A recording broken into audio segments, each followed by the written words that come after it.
O que é o pecado? Muito é dito, muito é pensado a respeito, ah, e há divergências, né? Em alguns meios é tentado apaziguar ou explicar o que é o pecado. Mas o que a Bíblia diz sobre o que é o pecado? É uma coisa interessante e muito séria que nós precisamos avaliar. E tem uma disciplina na teologia sistemática chamada hamartiologia. E essa disciplina, ela estuda justamente o pecado, porque hamartiologia significa estudo do pecado, né? Então é uma disciplina muito importante na teologia. E aí, hoje eu quero pegar esse conceito e tentar elaborar aqui com vocês. Tem uma colinha aqui para poder me guiar para a gente pensar e falar a respeito do pecado. Então não sai daí, fica firme. E eu gostaria de convidar que você se inscreva neste canal, compartilhe esse vídeo aí com quem, se você quiser, seus familiares, seus amigos. Deixa o like, tá bom? Me ajuda muito quando você se inscreve no canal. E não custa nada, mas é valioso para mim. Então clica aí, por favor, se inscrevendo no canal. E antes de começarmos, sejam todos muito bem-vindos ao nosso canal. Meu nome é Alba e esse é o canal Pouco Tempo. Como eu disse no início, existe uma linha teológica onde nós nos debruçamos em estudar o que é o pecado. Qual é a dimensão do pecado, a profundidade do pecado. Nessa disciplina nós avaliamos como o pecado ele afeta a totalidade do ser humano. Então ele afeta o intelecto do ser humano, a razão do ser humano. Ele afeta os sentimentos do ser humano, a volição do ser humano, né, a sua vontade. O pecado afeta as nossas ações, afeta o nosso coração, porque é dele as fontes da vida. Então o pecado ele afeta o ser humano completamente. Não há nenhum aspecto dentro de nós, em nós, que nós podemos dizer, não, isso aqui não afeta. Não, o pecado afeta. O pecado nos cega, a palavra de Deus diz. Então ele impede com que nós enxerguemos a realidade da maneira que ela é, e por isso que há tanto problema no nosso meio, obviamente. O pecado ele afeta a nossa audição, nós temos impedidos de ouvir a voz de Deus, impedidos de ver Deus. Afeta a nossa vida e por isso a Bíblia diz que nós estamos mortos, o ser humano nasce morto em seus delitos e pecados. Então o ser humano, nós compreendemos que desde da sua gestação ele já é gerado em pecado. Davi disse isso nos Salmos, em pecado gerou a minha mãe. Não é uma referência ao ato sexual, que as pessoas falam, não, o pecado é fazer sexo. Não. O pecado ele é gerado conosco como um DNA, como parte integrante do nosso ser. Então ninguém nasce sem pecado. O único que nasceu sem pecado foi Deus, foi Jesus, né? Deus na pessoa de Cristo Jesus. Jesus nasceu totalmente santo, mas todo ser humano já nasce pecador. E desde a mais tenra idade nós podemos ver atos de rebeldia, de ira, de pecados na vida do sujeito. O pecado ele afeta a natureza, então todo o descontrole da natureza é por conta do pecado no mundo. Então a seca demais num lugar, enchente demais em outro lugar, e essas complicações climáticas e da natureza. Um passarinhozinho para ali na rua bonitinho, você tenta pegar nele para fazer um carinho, quem sabe, e ele foge de você. Os animais têm medo da gente, esse medo é por conta do pecado. O pecado atingiu a natureza, então os bichos têm medo, os bichos são perseguidos e há todo um descontrole por conta do pecado. Então o pecado, assim, eu estou tentando dizer aqui, afetou tudo. E a nossa visão a respeito do pecado, o nosso entendimento a respeito da magnitude que é o pecado e do terror que é o pecado, quanto mais nós compreendemos, mais ele modifica toda a nossa visão a respeito de Deus, a respeito de Jesus, a respeito da salvação.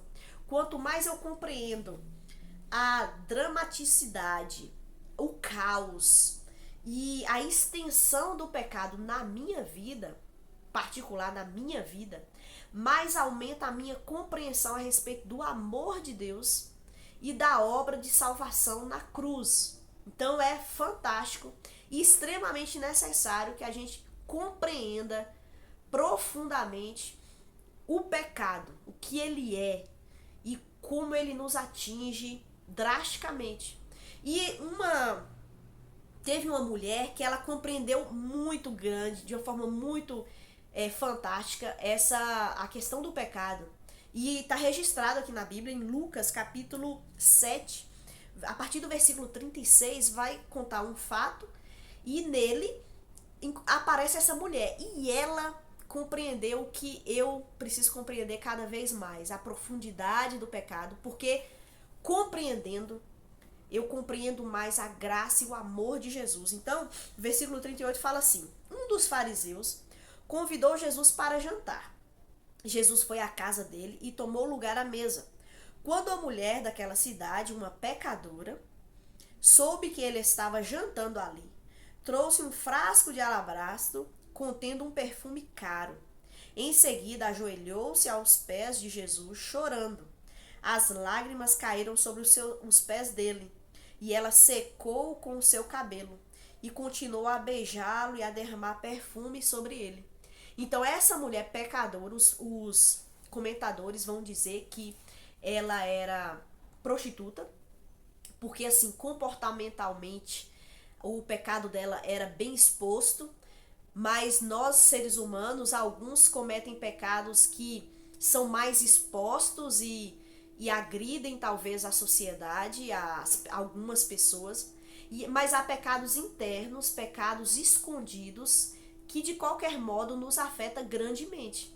Então essa mulher aqui, naquela sociedade, ela era vista como uma pecadora das piores, digamos. E o que ela faz? Ela escuta que Jesus tá ali naquela casa. Ela provavelmente não foi convidada para estar ali, né? Não foi. Mas ela leva um perfume precioso, derrama sobre Jesus. Ela chora compulsivamente aos pés do seu mestre. E as lágrimas são tantas e em tanta abundância que molham os pés de Jesus. Ela então lava aqueles pés que estavam sujos com a poeira da região. Ela lava com suas lágrimas e seca os pés de Jesus com seus próprios cabelos. Ela está debruçada em adoração, debruçada diante daquele que a perdoou, porque ela compreendeu a gravidade do pecado dela. E isso fica mais claro no versículo 47. Jesus diz assim: eu lhes digo, os pecados dela, que são muitos, foram perdoados, e por isso ela demonstrou muito amor por mim. Mas a pessoa a quem pouco foi perdoado demonstra pouco amor. Aqui Jesus não está dizendo que essa mulher é mais pecadora do que o fariseu que estava lá. Jesus estava dizendo que o fariseu tinha pecados gravíssimos, tanto quanto essa mulher. A diferença é que essa mulher reconheceu a gravidade, a profundidade, a extensão e o horror dos seus pecados. E então, compreendendo, ela viu que a única solução para a vida dela é Cristo Jesus. É a salvação em Cristo Jesus. E ela vai até Cristo, suja, imunda, com seus pecados. E ela se derrama a esse Jesus. E Jesus, ele deseja salvar, ele deseja perdoar. O sangue de Jesus é poderoso para perdoar qualquer pecado. Há níveis de pecado, sim, há pecados mais graves do que outros, sim, e haverá condenação diferenciada eternamente no inferno para a gravidade de pecado. E Jesus, o poder do sangue de Jesus é tão poderoso, tão precioso, que é capaz de perdoar qualquer pecado, por mais grave e absurdo que ele seja. O problema nunca está em Jesus, o problema sempre está no ser humano. E essa mulher, ela então muito amou, porque ela foi muito perdoada. Mas isso quer dizer o quê? A visão, a compreensão dela de pecado era já profunda e grande. Então Jesus demonstra o seu amor por ela e ela então vê, nossa, meu pecado é tão grave, eu não mereço ir para o céu, Porque às vezes tem gente que vive achando que merece. E essa mulher fala, eu não mereço. Não tem condições para eu ir para o céu. Eu não presto. Deus ele pode me exterminar, mas esse Deus não quer exterminar, esse Deus quer dar uma nova vida, esse Deus quer transformar, esse Deus quer salvar, esse Deus quer lavar com o seu sangue precioso.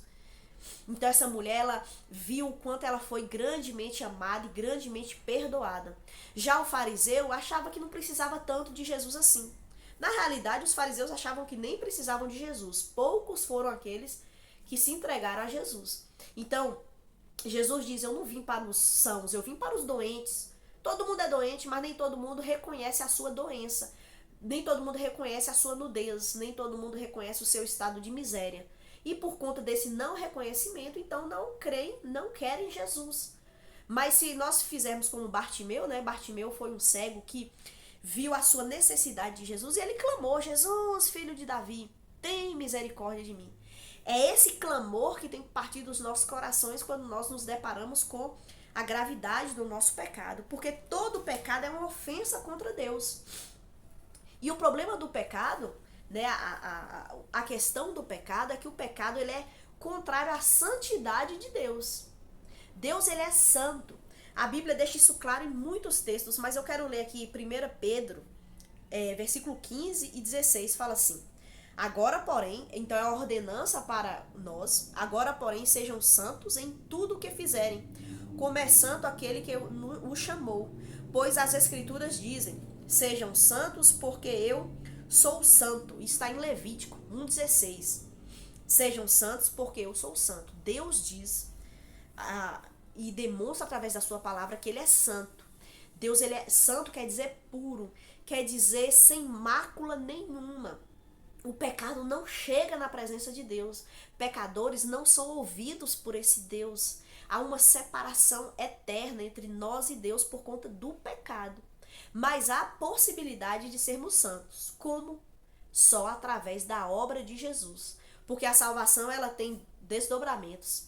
Jesus nos salva, então o seu ato ali na cruz é suficiente para perdoar os nossos pecados e nos tornar santos. Mas também há o processo de santificação. É quando ao longo do tempo nós vamos nos relacionando com esse Deus e nós vamos então pela fé sendo santificados por Ele. A santificação não é uma força minha, apesar que existe a participação humana, mas é um ato de Deus. Então a santificação é também pela fé. E essa fé é um ato, assim como a salvação. É um ato, a pessoa precisa crer nesse Deus, a pessoa precisa se entregar a esse Deus, né? Então é o ato de salvação. Então o pecado, ele alcança e abrange todo o nosso ser. E aqui eu tô com a colinha, por isso que eu tô aqui com os olhos baixos, né?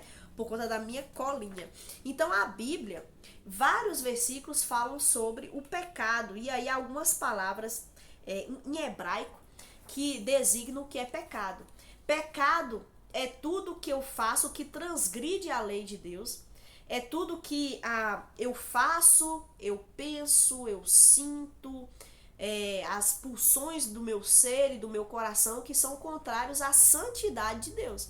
Então há atos moralmente na nossa sociedade, por exemplo, vistos como ruins, mas o pecado está para além da moral de uma cultura, mas também coisas boas. Tem coisas boas que nós fazemos que são pecaminosas. Por quê? Jesus sempre aponta para o coração, a motivação do porquê que eu fiz aquilo, por mais que aparentemente foi bom, ou então porquê que eu deixei de fazer tal coisa. Tiago 4,17 fala assim: portanto, aquele que sabe o que deve fazer o bem e não faz, comete pecado. Então, o deixar de fazer o bem é um pecado. O fazer o bem com a motivação errada para me aparecer, por orgulho, por arrogância, por competição com os irmãos, com pessoas, vou fazer para me aparecer isso, aquilo, outro. Então, assim, as motivações do nosso coração também podem ser pecaminosas. Então, nós estamos aí fadados a cometer muitos pecados. Mas a Bíblia traz algumas palavras que identificam o que é pecado. Por exemplo, impiedade. Está em 2 Pedro 2,6. Impiedade é oposição a Deus. quando a pessoa se opõe a Deus. E no mundo existem só duas maneiras de viver. Ou nós somos favoráveis a Deus, ou nós estamos em oposição a Deus. Não existe uma neutralidade nesse sentido de relacionamento com Deus. Jesus diz, ou quem está comigo ou comigo ajunta ou espalha. Não tem um meio termo de ficar só observando. Então, a impiedade é oposição a Deus. Transgressão é ir além do limite estabelecido por Deus. Tiago 2,11 vai falar sobre isso, né? Relaciona-se diretamente ao termo que é desviar-se pela tangente, se esquivar da vontade de Deus, é a transgressão. Outra coisa chata, conotação hebraica, né? Eu tô dizendo aqui aportuguesado, né? É errar o alvo. Pecar, então, é errar o objetivo que nós tínhamos de santificar, de levarmos uma vida santa. Então, pecado também é errar o alvo. Usa-se essa palavra no sentido de perder uma coisa de valor ou falhar na responsabilidade de alcançar um alvo importante. O termo é usado para demonstrar tanto disposição de pecar como o ato resultante do pecado.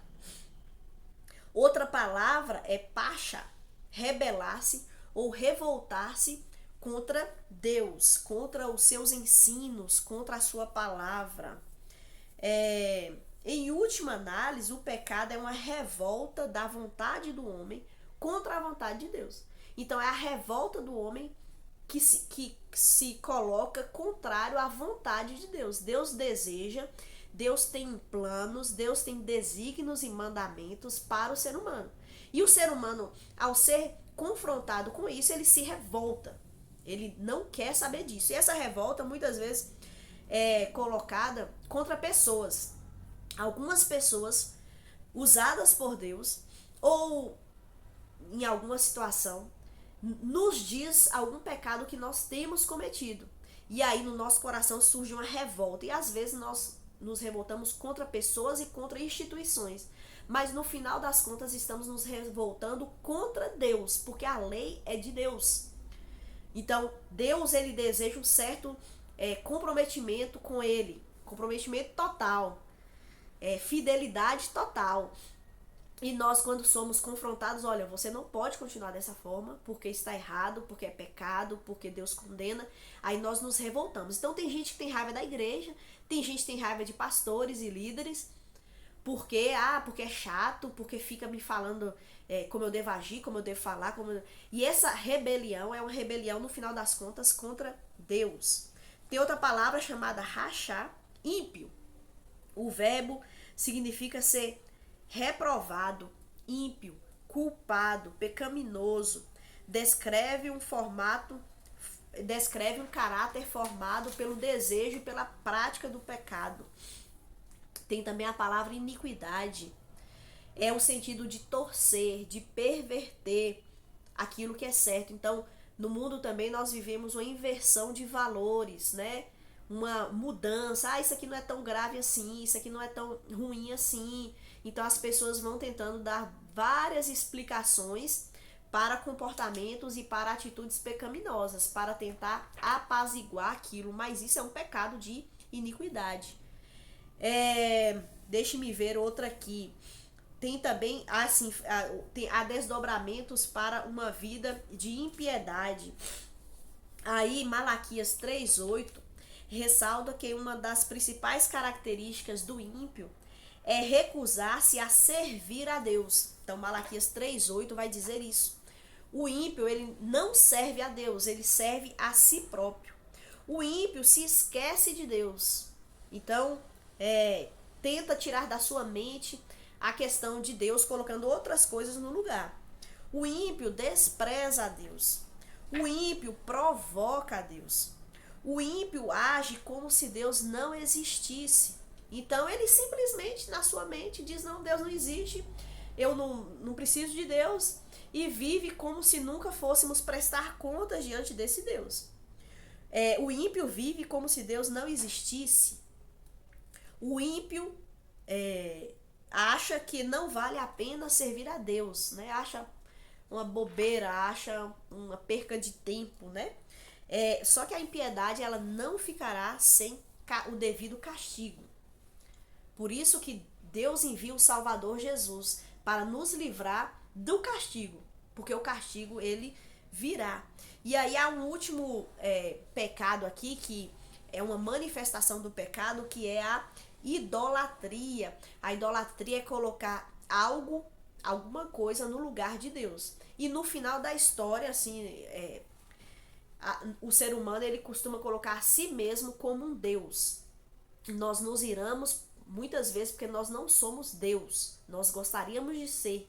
Lembra de capítulo 3 de Gênesis? A Eva é seduzida pelo diabo para ser seduzida pelo diabo, porque o diabo diz que ela vai ser igual a Deus. Então há uma cobiça sendo iniciada, e esse é o pecado, né? De Deus deu tudo para Adão e Eva, só não deu aquela possibilidade de se alimentar daquela árvore. Eles então se rebelam contra Deus porque eles querem justamente aquilo que não foi dado a eles. Tudo foi dado, menos aquilo, pois eles se rebelam dizendo, não, eu quero isso daqui. Então essa rebelião é desejar ter o controle e sermos iguais a Deus. O diabo quis isso. O pecado do diabo, ele quis subir ao mais altos dos céus, se sentar no trono de Deus e receber a adoração de Deus. E ele foi expulso de lá. E muitas vezes nós vivemos, o ser humano, querendo ser Deus. Mas essa não é uma prerrogativa nossa. Nós precisamos abraçar aquilo que nós já temos. Quem nós somos? Criaturas limitadas, mas extremamente amadas. Deus tem planos para nós, dentro da nossa esfera, da nossa limitação. Mas o pecado é toda rebelião que diz, eu não quero o que Deus está me dando. Eu quero pegar coisas que Deus não está me dando. Então o pecado se manifesta de muitas maneiras. Eu tentei fazer aqui um resumo do que é o pecado. O pecado é a transgressão, é uma impiedade, é a culpa, é o desejo de sermos, no final das contas, como Deus. O ímpio peca por fraude, injustiça, mentira, opressão, soberba, avareza, embriaguez, luxúria, pecados estes censurados, sobretudo, pela palavra do nosso Deus, que revela o coração humano, mas revela também a solução para esse desvio, para essa queda, para esse pecado, que é o nosso Senhor Jesus Cristo. E quando nós, humildemente, dizemos, Senhor, tem misericórdia de mim, perdoa os meus pecados, então finalmente nós seremos livres, finalmente nós acalmaremos o nosso coração, a nossa mente, finalmente nós seremos quem de fato nós devemos ser e fomos criados para ser. Então, receber a Cristo é libertador, receber a Cristo é pacificador, receber a Cristo é finalmente encontrarmos o nosso lugar no mundo, o nosso lugar na história, que é aos pés da cruz. E sendo filhos de Deus, finalmente nós somos de fato quem nós devemos ser. Jesus nos dá autenticidade, Jesus nos dá identidade, Jesus nos dá plenitude de vida e abundância. E esse mecanismo de salvação, né, é totalmente contrário ao raciocínio humano, totalmente contrário. O ser humano, o mundo, ele age de outro mecanismo. E Jesus não. Então, assim, a salvação é loucura para aqueles que se perdem, porque fala, como? Eu quero justamente a liberdade e você me fala então que eu devo servir a Deus? Eu quero ser quem eu quero ser, mas Jesus fala, não, entregue-se a mim, tome a sua cruz e siga-me. Então, seguir ao Senhor é essa coisa tão diferente que nós podemos ver. Em Mateus 16, versículo 24 e 25, diz assim, então Jesus disse a seus discípulos, se alguém quer ser meu seguidor, negue-se a si mesmo, tome a sua cruz e siga-me. Se tentar se apegar à vida, a perderá. Mas se abrir mão da sua vida por minha causa, a encontrará. Então, o ser liberto do domínio do pecado, e a Bíblia diz que o salário do pecado é a morte. A Bíblia diz que todos os seres humanos nascem separados de Deus. Então, para que nós possamos voltar a ser ligados a Deus, é só através de Jesus.